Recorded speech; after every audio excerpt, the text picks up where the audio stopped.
आज से लगभग लाखों वर्ष पहले सत्य युग में जब ब्रह्मलोक में सभी देवताओं की सभा चल रही थी और उसका नेतृत्व स्वयं ब्रह्मदेव कर रहे थे, तो उस सभा में सभी देवताओं की सहमति से ब्रह्मदेव ने जब सूर्यदेव को कर्म राज्य का अधीश्वर बना दिया, तब सूर्यदेव काफी खुश हुए और खुद में गर्वित भी। और इसी गर्वित ने धीरे धीरे अभिमान का रूप ले लिया। और इसी अभिमान को करते करते एक दिन सूर्यदेव को बेहद जोरदार छींक आ गई। और यह कोई मामूली छींक न थी, क्योंकि इस छींक से एक बेहद शक्तिशाली असुर का जन्म हुआ। इसके बाद सूर्यदेव भी सोच में पड़ गए कि आखिर उन्हें छींक कैसे आ गई, जबकि देवताओं को इस प्रकार की कोई भी समस्या नहीं होती। फिर वह असुर सूर्यदेव को बिना एहसास दिलाए सूर्यलोक से बाहर निकलकर ब्रह्मांड के अंधेरे में भटकने लगा, जिसके बारे में शुक्राचार्य को आभास हो गया और वे तुरंत ही उसके समक्ष प्रकट हुए। फिर शुक्राचार्य ने उसके स्वभाव के अनुसार उसे एक नई पहचान दी और उसका नाम रखा अहंतासुर। साथ ही उसे एक नया लक्ष्य भी दिया, जिसके दौरान अहंतासुर को सैकड़ों वर्षों तक श्री गणेश की तपस्या करनी थी, जिसके लिए अहंतासुर सहमत हो गया और उसे शुक्राचार्य ने सब कुछ समझाकर पृथ्वी के ही एक शांत वन में तपस्या के लिए भेज दिया। जिसके बाद अहंतासुर श्री गणेश को प्रसन्न करने के लिए उनकी तपस्या में लिप्त हो गया और फिर तपस्या करते करते सैकड़ों वर्ष बीतने लगे, पर फिर भी श्री गणेश प्रकट न हुए। जिसके बाद अपने गुफा में बैठे शुक्राचार्य काफी चिंतित होने लगे। जिसके बाद शुक्राचार्य ने महादेव का ध्यान किया और महादेव को सारी बात बताई। फिर महादेव ने शुक्राचार्य को सही समय आने तक प्रतीक्षा करने का सुझाव दिया। जिसके बाद शुक्राचार्य निश्चिंत हो गए और समय यूं ही बीतता गया। फिर सैकड़ों वर्ष की जगह लगभग 1000 वर्ष बीत गए, लेकिन अहंतासुर विचलित न हुआ और यूं ही तपस्या में लीन रहा। और आखिर में वो दिन आ ही गया जब श्री गणेश अहंतासुर से प्रसन्न होकर प्रकट हुए।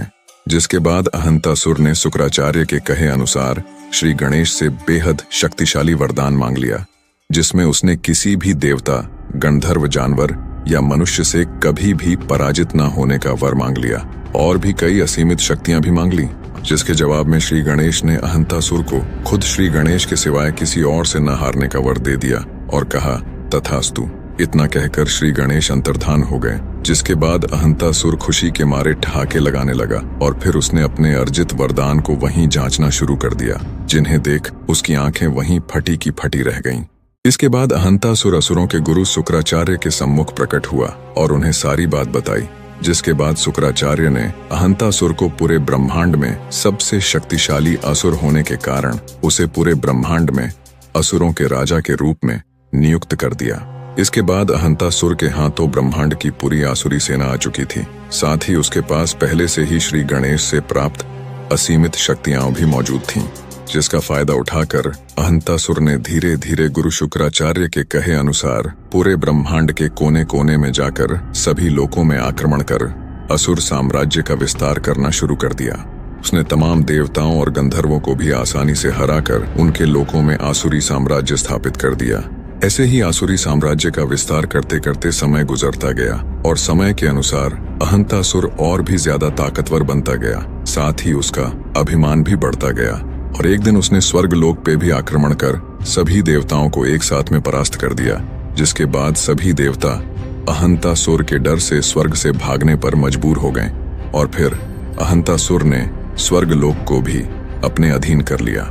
फिर समय के अनुसार अहंतासुर ने शुक्राचार्य की भी बातें माननी छोड़ दी, क्योंकि उसका अभिमान 7वें आसमान में पहुंच चुका था। और इसी प्रकार धीरे धीरे पूरे ब्रह्मांड में अहंतासुर को अभिमानासुर के नाम से भी जाना जाने लगा। और उस समय पूरा ब्रह्मांड अभिमानासुर के नाम मात्र से ही कांप उठता था। अभिमानासुर यानी कि अहंतासुर ने ऋषि मुनियों को भी त्राही त्राही करने पर मजबूर कर दिया। उसने पृथ्वी को भी नहीं बख्शा। देवता भी अभिमानासुर के डर से पूरे ब्रह्मांड में छिप छिप कर रहने लगे थे। हर जगह सिर्फ अभिमानासुर का ही डंका बजने लगा था। अभिमानासुर ने पूरे ब्रह्मांड में त्रिदेव समेत सभी देवी देवताओं के पूजा पाठ को भी बंद करवा दिया था। यहाँ तक कि वह श्री गणेश की भी पूजा पाठ न होने देता और जो उसकी बात न मानता उसे मृत्यु के घाट उतार दिया जाता। अभिमानासुर का अभिमान अपने चरम सीमा तक पहुंच चुका था। और फिर यहाँ सभी देवता, गंधर्व और ऋषि मुनि थक हार कर त्रिदेवों के पास गए और उन्हें सारी बातें बताई। जिसके बाद त्रिदेवों ने देवताओं, गंधर्वों और ऋषि मुनियों को श्री गणेश का ध्यान करने का सुझाव दिया। इसके बाद समस्त देवता समेत गंधर्व और ऋषि मुनि पृथ्वी के एक शांत वातावरण में जाकर श्री गणेश की आराधना करने लगे। फिर कई वर्षों तक आराधना करने के बाद श्री गणेश प्रकट हुए, जिसके बाद सभी ने श्री गणेश को अभिमानासुर के दुष्कर्मों के बारे में बताया और उसे दंडित करने के लिए प्रार्थना करने लगे। फिर श्री गणेश ने सभी देवता, गंधर्व और ऋषियों को अभिमानासुर को दंडित करने का आश्वासन दिया, जिससे कि सभी निश्चिंत हो गए। फिर श्री गणेश ने अभिमानासुर को स्वप्न में आकर दर्शन भी दिए और उसे समझाया भी, लेकिन इसके बावजूद भी अभिमानासुर ने अपने अत्याचार को पूरे ब्रह्मांड में यूं ही जारी रखा। जिसके बाद श्री गणेश के अंदर एक क्रोध जगा और उस भयंकर क्रोध में श्री गणेश ने विकराल धूम्रकेतु अवतार ले लिया और फिर वे निकल पड़े अभिमानासुर का अभिमान तोड़ने। जब अभिमानासुर बचे खुचे ब्रह्मांड के राज्यों पर विजय प्राप्ति का षड्यंत्र रच रहा था, तभी वहां अभिमानासुर को कुछ गड़बड़ होने का एहसास होने लगा, क्योंकि उसका पूरा असुर लोक कांपने लगा था, जैसे कि कोई भूकंप आ गया हो। इसके बाद वहां धूम्रकेतु अवतार का आगमन हो गया, जिसे देख सभी असुर थड़ थड़ कांपने लगे और अभिमानासुर तो जैसे बौखला उठा। यह देख अभिमानासुर हक्का बक्का हो गया। वह श्री गणेश को इस अवतार में देख समझ गया कि बिना युद्ध के और कोई बचने का रास्ता नहीं है। फिर उसने अपनी पूरी सेना को धूम्रकेतु अवतार पे टूट पड़ने का आदेश दे दिया, जिसके बाद तो कई असुर डर के मारे वहां से पहले ही पलायन कर चुके थे और बाकी असुरों ने हिम्मत करके धूम्रकेतु अवतार पे प्रहार करने की कोशिश तो की, पर धूम्रकेतु अवतार के एक ही प्रहार से अभिमानासुर के सभी आसुरी सेना जल के खाक में तब्दील हो गई। इसके बाद अभिमानासुर बिल्कुल ही अकेला पड़ गया। फिर उसने श्री गणेश से ही प्राप्त शक्तियों का इस्तेमाल उन्हीं के अवतार धूम्रकेतु पे करना शुरू कर दिया, लेकिन इससे उनके ऊपर कोई असर न हुआ।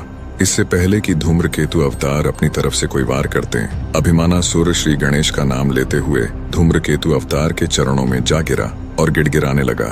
वह लगातार दया की भीख मांगने लगा, जिसके काफी देर बाद धूम्रकेतु अवतार अपने पूर्ण रूप श्री गणेश के रूप में आए और फिर अभिमानासुर की शक्तियों को सीमित कर दिया और उसे दोबारा से ऐसी दुस्साहस न करने की सलाह दे दी। और फिर श्री गणेश ने अभिमानासुर को सीधे पृथ्वी के पाताल लोक में जाने की आज्ञा दी, जिसके बाद अभिमानासुर श्री गणेश की बात मानते हुए सीधा पाताल लोक को प्रस्थान कर गया। यह देख सभी देवता समेत गंधर्व और ऋषि मुनि श्री गणेश से काफी प्रसन्न हुए। इसके बाद पूरा ब्रह्मांड अभिमानासुर के आतंक से मुक्त हुआ और सभी चैन भरी सांस लेने लगे। और फिर श्री गणेश सभी देवताओं समेत गंधर्वों और ऋषि मुनियों को अभिवादन कर कैलाश